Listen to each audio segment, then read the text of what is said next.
Je vous salue tous au nom de Jésus-Christ.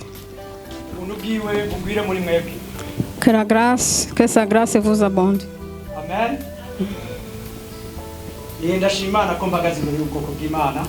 Je loue le Seigneur parce que je me tiens devant le peuple de Dieu. Ce n'est pas tous les jours qu'on a cette grâce d'être devant le peuple de Dieu pour parler ensemble de la parole de Dieu. Parce que la parole de Dieu est bonne et la parole de Dieu est grande. À ce moment, nous allons partager la parole de Dieu sur les Saintes Écritures qui ont été écrites et inspirées par Dieu. Lisons ensemble la parole de Dieu très rapidement. Lisons la lettre que Paul a écrite à Timothée.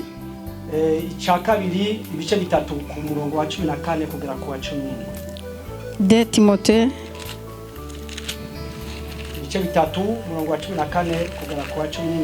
2 Timothée chapitre 3 du verset 14 au verset 17. Ariko weho ugume mu byo wize ukabyizezwa kuko uzi abakwigishije kandi uzi yuko uhereye mu buto bwawe wamye uzi ibyanditswe byera bishobora kukumenyesha ubwenge bwo kuzanira agakiza gaheshwa no kwizera Kristo Yesu. Umurongo wa 16, ibyanditswe byose byahumetswe n'Imana kandi bigira ikimazi cyo kwigisha umuntu no kumuhana no kumutunganya no kumutoza indero nziza mu kugororoka kugira ngo umuntu w'Imana abe ushitse afise ibimukwiye byose ngo akore igikorwa ciza chose. Toi, demeure dans les choses que tu as apprises et reconnues certaines, sachant que tu les as apprises dès ton enfance. Tu connais les Saintes Écritures qui peuvent te rendre sage à salut par la foi en Jésus-Christ. Toute écriture est inspirée de Dieu et utile pour l'enseigner, pour convaincre, pour corriger, pour instruire dans la justice, afin que l'homme de Dieu soit accompli et propre à toute bonne œuvre.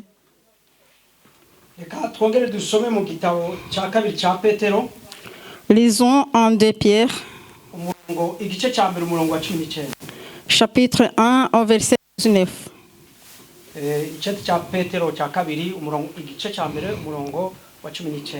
L'épître de 2 Pierre, chapitre 1 au verset 19. Ariko turafise ijambo ryavugishijwe ryarakomejwe kurushiriza mugira neza ko murishira ku mutima ni nk'itara ryakira hacuze umwiza rigakesha ijoro rikageza aho ikinyenyeri cyo mu gaturuturu kizobandurira mu mitima yanyu. Et nous tenons pour d'autant plus certaine la parole prophétique à laquelle vous faites bien de prêter attention, comme à une lampe qui brille dans un lieu obscur, jusqu'à ce que le jour vienne apparaître et que l'étoile du matin se lève dans vos cœurs.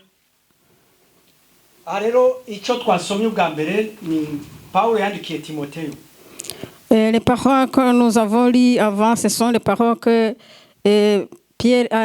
Paul a écrites à Timothée. Et la mère de Timothée était juive. Et sa grand-mère était aussi juive. Mais son père était grec. Et sa maman et sa grand-mère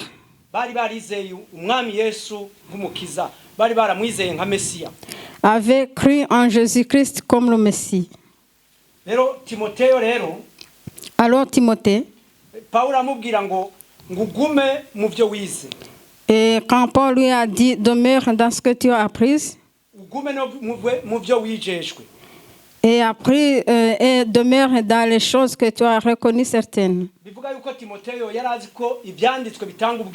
pour dire que Paul savait que les Écritures donnent la sagesse. Et cette sagesse gaheshwa no kwizera umwami Yesu. amène le salut par la foi en Jésus-Christ. Bene data uyu munsi Frères et sœurs, aujourd'hui, utarabizi abimenye, que celui qui ne le connaissait pas le sache. agakiza gaheshwa no kwizera umwami Yesu. Le salut vient de par la foi en Jésus-Christ.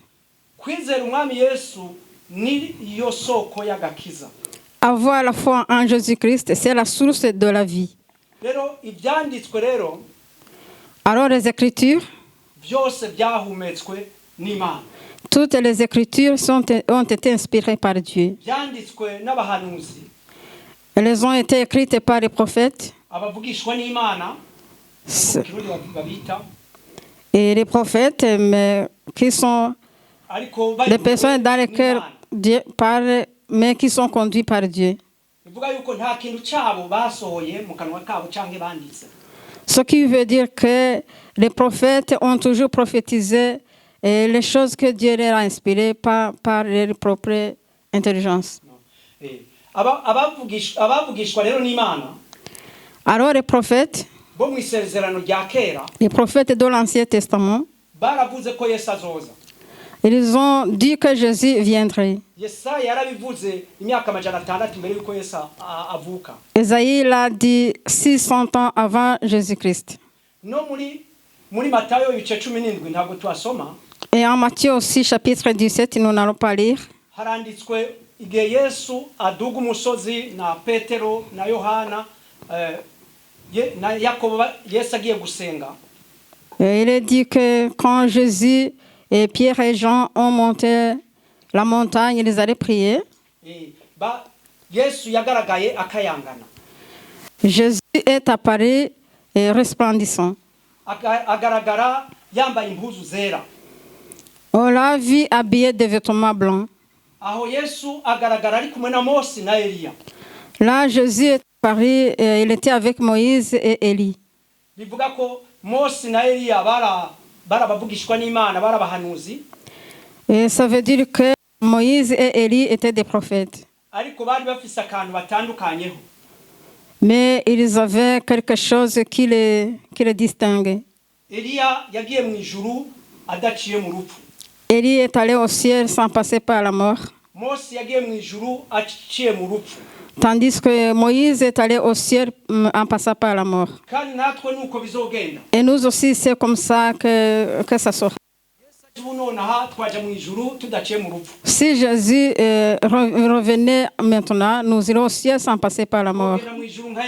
Et nous pourrons aller au ciel comme Élie. Mais ceux qui nous ont devancés iront au ciel comme Moïse. Et les prophètes de Jésus ont vu... Les disciples de Jésus ont vu sa gloire. Et je souhaite aussi que toi aussi aujourd'hui, tu puisses voir la splendeur de Dieu. Que ce jour, Dieu puisse te revêtir d'habits blancs. Parce que sur les habits blancs, il n'y a pas de saleté. Les Saintes Écritures ont l'utilité de nous enseigner. C'est ce que nous avons lu en 2 Timothée chapitre 3 au verset 16. Et Pierre dit aussi,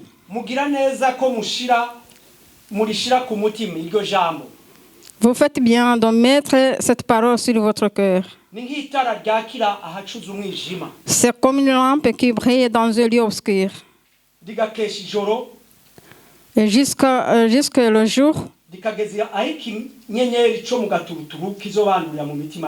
c'est comme une lampe qui brille dans un lieu obscur jusqu'à ce que le jour vienne à paraître et que l'étoile du matin se lève dans vos cœurs.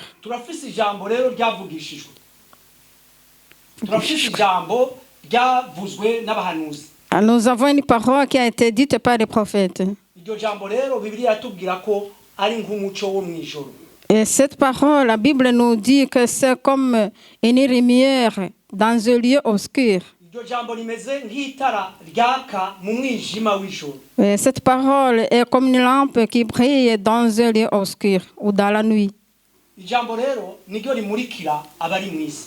C'est la parole qui brille pour, ou bien qui illumine pour ceux qui sont dans le monde. Umuntu ashobora kwibaza ati twe nta mwijima twigera tubona, hari amatara, dukeneye amatara turayatsa. Alors quelqu'un peut se dire, mais il n'y a pas d'obscurité, nous avons des lampes qui nous éclairent. Ariko ijambo ry'Imana ritubwira ko isi ari umwijima. Mais la parole de Dieu nous dit que son monde est ténèbre. Nayo ijambo ry'Imana rero rikaba ari umuco umurikira isi. Et tandis que la parole de Dieu, c'est une lumière qui éclaire le monde. Paulo yaragereranije iyi si turimo nijoro mu Baroma ibice 13 umurongo wa 12 kugera kwa 13. Et Paul a comparé cette terre à une obscurité, comme nous le lisons dans Romains chapitre 13, au verset 13. Mu Baroma ibice 13 umurongo wa 12 kugera kwa 13. Romains chapitre 13, verset 12 à 13, il est écrit: Ijoro rirakuze bugira buce. La nuit est avancée, le jour approche. Abaroma ibice 13 umurongo wa 12 kugera ku 13. Romains chapitre 13 du verset 12 au verset 13. Ndasoma. Je lis. Ijoro rirakuze bugira buce, nuko twiyambure ibikorwa by'umwiza, twambare ibirwanishwa by'umuco. Tugendane ingeso nziza nk'abagenda ku murango, tutadandahirwa, tutaboregwa, tudasambana, tudakora iby'isoni nke, tudatongana, tutagira ishari. Amen. La nuit est avancée, le jour approche. Dépouillons-nous donc des œuvres des ténèbres et revêtons les armes de la lumière. Marchons honnêtement comme en plein jour, loin des excès et de l'ivrognerie, de la luxure et de l'impudicité, de querelles et de jalousie.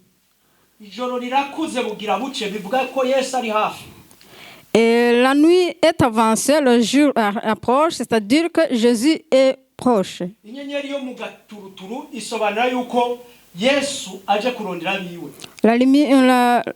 L'étoile du matin veut dire que Jésus est prêt à venir et chercher les siens. Et Jésus prendra avec lui tous ceux qui l'y trouveront non endormis, ceux qui seront veillés. Et ceux qui seront bien veillés dans ce monde de ténèbres. Et ceux qui ne sont pas endormis jusqu'à ce que la lumière apparaisse. Il n'y a pas une autre lumière que nous connaissons. Et la lumière que nous connaissons, c'est Jésus.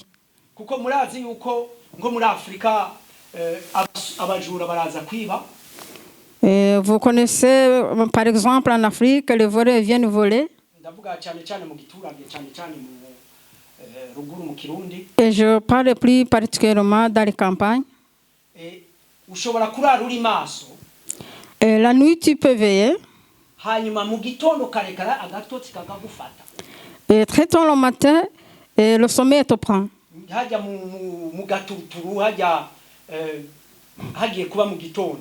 Et très tôt le matin à l'aube. Et c'est à ce moment que les voleurs viennent voler. Ce serait dommage.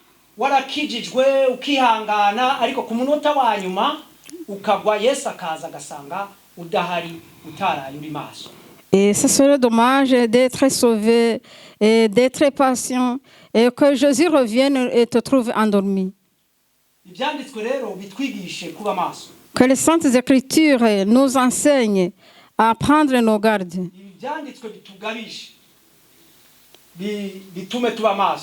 Et que ces Écritures puissent nous aider à veiller.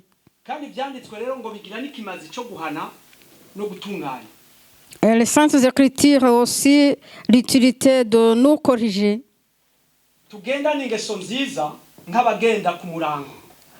Et marchons honnêtement comme en plein jour. Et loin de l'ivrognerie, loin de l'impudicité. tudakora iby'isoni nke, tudatongana, tutagira ishari. Loin des actions indécentes, loin des jalousies, loin des querelles. Ibihe turimo bigereranywa n'ijoro, Les temps dans lesquels nous sommes sont comparés à la nuit. kuko ijoro ni umwijima n'ibyaha. Parce que la nuit, c'est les ténèbres, c'est les péchés. Nubwo ku manywa imvura yagwa, Même si pendant la journée, la pluie tombait, komeza. continue. Nubwo haba ibipfungu, komeza. Ibipfungu n'ibiwaje. Ah. Même s'il y aurait des nuages,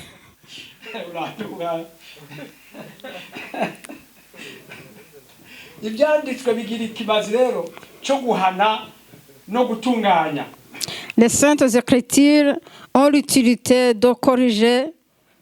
Twebwe turi abana b'umurango, turi abana bo ku manywa.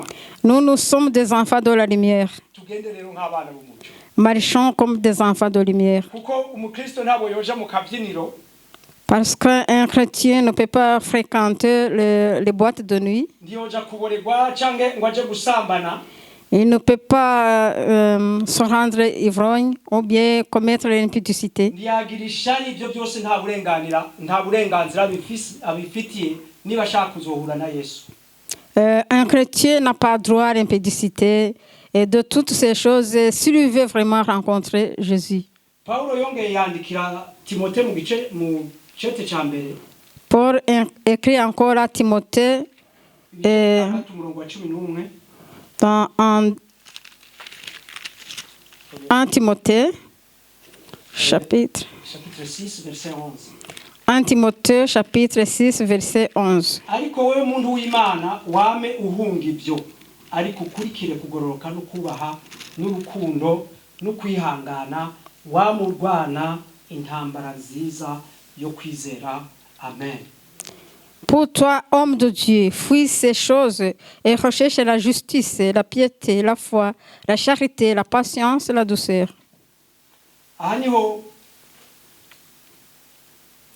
Aha niho ijambo ry'Imana ritubwira ngo turwane intambara nziza. C'est ici que la parole de Dieu nous dit de combattre le bon combat. Ikatubwira n'ibyo dukwiye guhunga, Et nous dit que nous devons fuir. n'ibyo dukwiye gukora duhejeje guhunga. Et les choses que nous devons faire après avoir fui. Bivuga ko duhejeje guhunga ibyaha, Pour dire qu'après avoir fui les péchés, dukurikire gukiranuka no kubaha. nous recherchons la justice No kubaha. et l'obéissance, N'urukundo no kwihangana, la charité et la patience, no kurwana intambara nziza.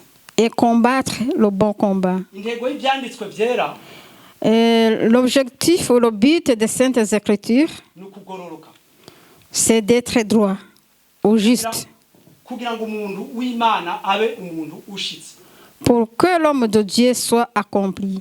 umuntu afise ibimukwiye byose Et une personne qui est propre à toutes choses ngo akore igikorwa cyiza cyose. pour pratiquer toutes les bonnes œuvres. No, ibyanditswe byera ni bigari. Et les Saintes Écritures sont grandes, Jewe sont élargies. ndababwira akantu gatoya, Moi, je vous dis une petite chose mukazirikane nanjye nakazirikane, et mettez à cœur cette petite chose et moi aussi je la mets à cœur. kuko ninda kazirikana nawe ukakazirikana, Et parce que si je mets cette chose à cœur, que toi aussi tu la mets à cœur, tuzoshika amahoro. nous arriverons en paix au ciel. Intego rero y'ijambo ry'Imana, intego y'ibyanditswe byera Le but des Saintes Écritures, ni kugira ngo umuntu w'Imana abe ushitse, c'est pour que l'homme de Dieu soit accompli. kugira ngo umuntu w'Imana aronke ibimukwiye byose, Et pour que l'homme de Dieu soit propre à toutes choses. kugira ngo ashobore gukora igikorwa cyiza cyose. Et qu'il puisse faire toutes les bonnes œuvres. No, umuntu ushitse mu gifaransa babyita maturité. Une personne accomplie, en français, on l'appelle mature. Voilà. Rero iyo ugendera mu ijambo ry'Imana Quand tu marches dans la parole de Dieu ugakurikiza ibyanditswe, et que tu suis bien les Écritures, urakura mu buryo bw'umwuka. tu grandis spirituellement. ukaba umuntu ushitse et tu es une personne accomplie. ico gihe ntawuza ngo akubeshe À ce moment, personne ne peut venir te mentir. kuko hari ibyo wize Parce qu'il y a des choses que tu as apprises. kuko hari ibyo wamenye Il y a des choses que tu connais. kuko hari ibyo wizeye Et il y a des choses que encore tu as mis ta foi. ico gihe rero ntabwo umera nk'agati mu ruzi kanyeganyezwa n'umuyaga ukuje n'iyo uturutse hose. À ce moment, tu n'es pas comme un arbrisseau qui est dans l'eau, qui est agité de toutes parts. Ijambo ry'Imana riratubwira nanone La parole de Dieu nous dit encore, ngo uzokwigisha nkwereke inzira ucamo je t'enseignerai et je te montrerai la voie que tu dois suivre. nzokugira inama. Et je te conseillerai. Iryo jambo rero turizirikane Mettons sur nos cœurs cette parole. ko Imana hari ibyo utazi Imana ibasha kukwigisha. Que s'il y a des choses que tu ne connais pas, Dieu est capable de t'enseigner. Ukayisaba ikakwigisha Et tu lui demandes, il t'enseigne. ikakwereka inzira ukwiye gucamo. Il te montre la voie à suivre. Rero uyu munsi Aujourd'hui, ijambo ry'Imana la parole de Dieu ryarahumetswe a été inspirée kandi ribereyeho kutwigisha et elle est là pour nous enseigner, duhana pour nous corriger kandi no kudutoza ingeso nziza zo kugororoka. et nous apprendre à faire des œuvres justes. Reka mbasabe duhaguruke Et je vous demande de vous lever dusabe n'imbabazi et demandons pardon à Dieu. aho tutashize mu bikorwa ijambo twize. Là où nous n'avons pas mis en pratique la parole que nous avons apprise, Ijambo twumvise tukiri bato. la parole que nous avons entendue de notre jeune âge. Kuvuga bato si ukuvuga abana si imyaka. Quand on parle des enfants, et on ne sait pas, ça ne concerne pas l'âge. Niba warumvise ijambo ry'Imana hashize umwaka Si tu as entendu la parole de Dieu il y a 1 an, cyangwa imyaka 5 cyangwa 10 cyangwa nyinshi, ou 5, ou 10, ou plusieurs, aho niho wari ukiri muto. c'est à ce moment-là que tu étais encore enfant. Niba iryo jambo rero wararyumvise nturishire mu bikorwa, Si tu as entendu cette parole et que tu ne l'as pas mise en pratique, dusaba Imana imbabazi. demandons pardon à Dieu. Kandi birakuraba nanje birandaba. Cela te concerne, te regarde et moi aussi. Dusabe Imana imbabazi nanone Demandons pardon à Dieu encore.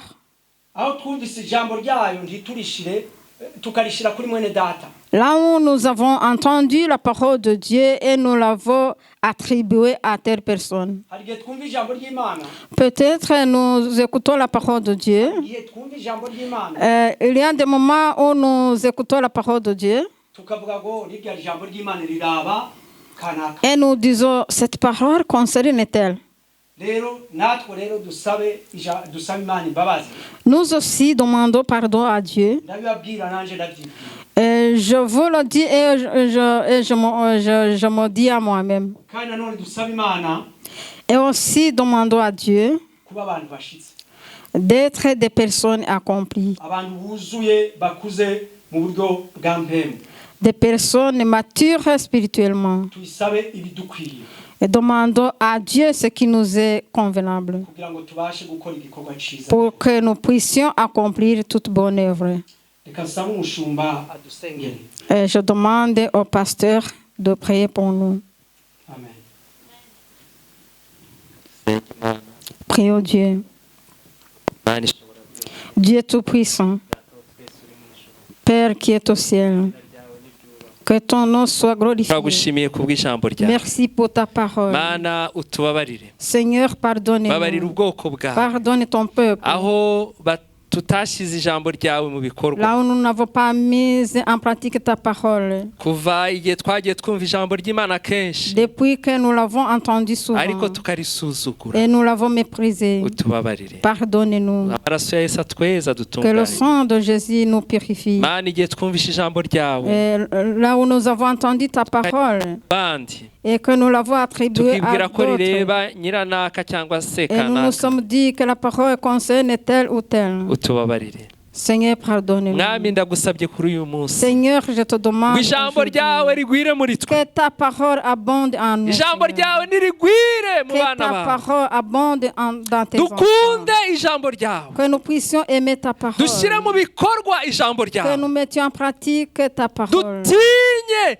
kandi twubahe ijambo Que ryawe nous ayons la crainte de toi et de ta ijambo parole. ryawe ritumurikire Que muri ta ubu buzima parole nous illumine. igihe tugize ibibazo tubone igisubizo mu ijambo Et ryawe quand nous avons des problèmes, que nous puissions trouver la solution igihe dans haje ta inyigisho parole. z'ubuyobe turebe ijambo S'il y a ryawe de fausses enseignements, que nous puissions regarder à ta igihe parole. satani yarigoretse turebe umucyo w'ijambo ryawe Et quand Satan deturune a détrôné ta parole, Seigneur, que nous puissions te regarder dans ta parole. turagushimiye mwami Seigneur, nous te disons merci. turagushimiye umugaragu wawe utugejejeho rino jambo Merci pour ton serviteur qui nous a partagé cette tumusabiye parole. umugisha Nous demandons la Umuhe bénédiction pour lui.